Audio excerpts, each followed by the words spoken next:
अभी हम स्टार्ट करेंगे एक्सरसाइज 1.1 जिसका क्वेश्चन नंबर 1 है find the order of the following matrices. यानी जो मैट्रिक्स हमें दिए गए हैं इनका हमने ऑर्डर राइट करना है, ऑर्डर फाइंड करना है। तो सबसे पहले जो हमारे पास मैट्रिक्स है इसमें अगर हम देखें सो इसमें ये फर्स्ट रो, ये सेकंड रो, इसमें 2 रोज हैं यानी m इसमें 2 होगा और कॉलम इसमें ये फर्स्ट कॉलम और ये सेकंड कॉलम, 2 कॉलम्स है और 2 ही इसमें रोज हैं। सो हम इसका ऑर्डर राइट करेंगे। Order is equal to m by n होता है, m रोज है, 2 रोज और 2 कॉलम्स। सो ऑर्डर आ जाएगा 2 बाय 2। अगर हम b की बात करें तो b का ऑर्डर हमारे पास आ जाएगा 2 बाय 2 क्योंकि इसमें भी 2 रोज हैं 2 कॉलम्स हैं, 2 बाय 2। अगर हम सी मैट्रिक्स को देखें इसमें हमारे पास ऑर्डर आएगा, यहां देखें ये हमारे पास इसकी रो है, ये फर्स्ट कॉलम, ये इसका सेकंड कॉलम। तो ये आ जाएगा हमारे पास रोज, हमारे पास इसमें जस्ट 1 रो है। सो 1 बाय 2 यानी 1 रो एंड 2 कॉलम्स। नेक्स्ट हमारे पास डी मैट्रिक्स है, इसका ऑर्डर क्या आएगा?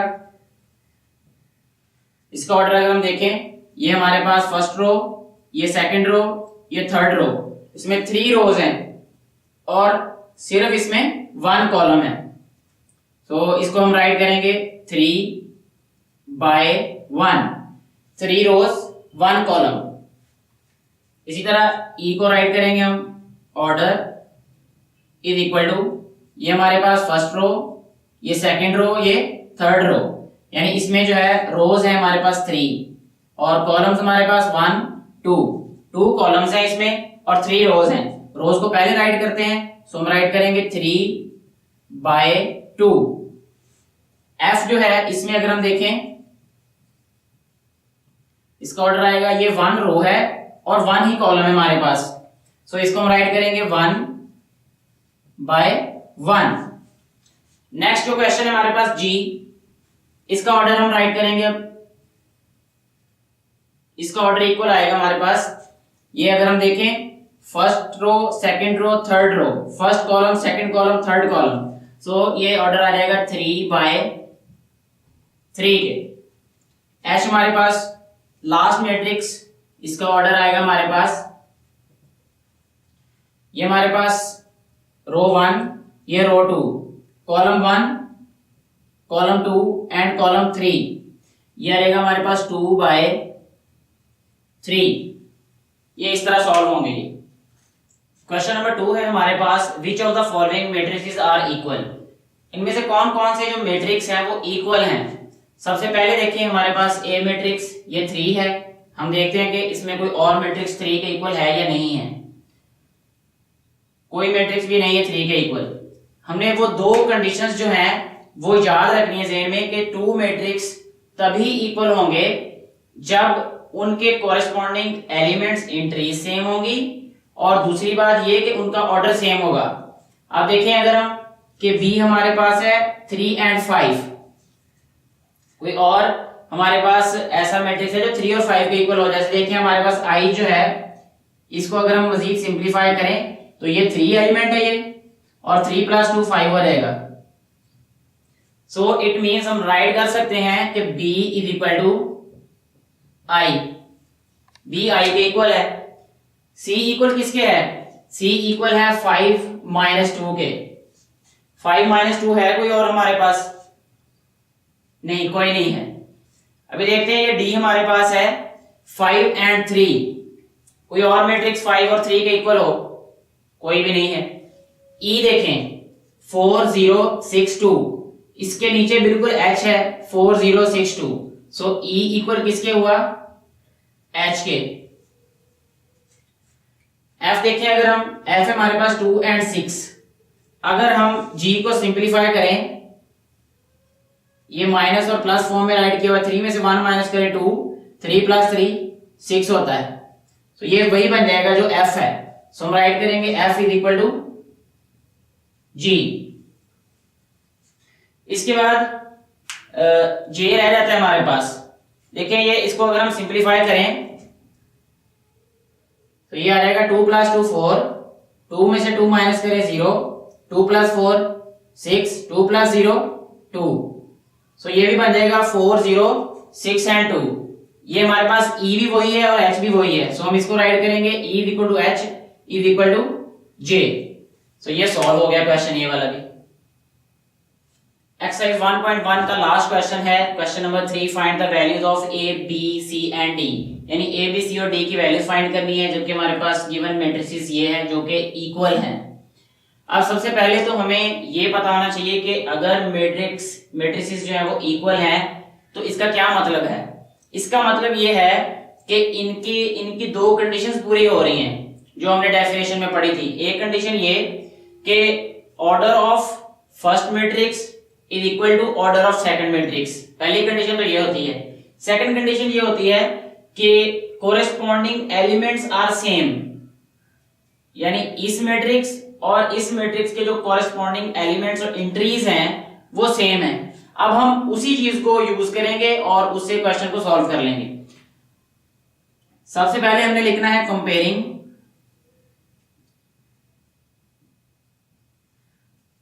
कोरेस्पॉन्डिंग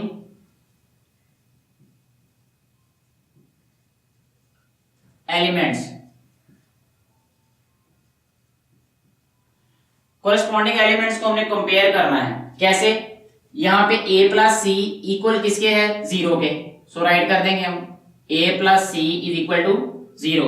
इसको हम इक्वेशन 1 राइट कर देते हैं। इसी तरह ये जो एलिमेंट है a प्लस 2b, इसके कोरेस्पॉन्ड ये -7 है। So this element will be equal to -7। ये आएगा हमारे पास a plus 2b is equal to -7। इसको इक्वेशन नंबर हम 2 राइट कर रहे हैं। यहां जो c-1 है ये इक्वल है 3 के, इसको इक्वेशन 3 राइट कर रहे हैं। 4d-6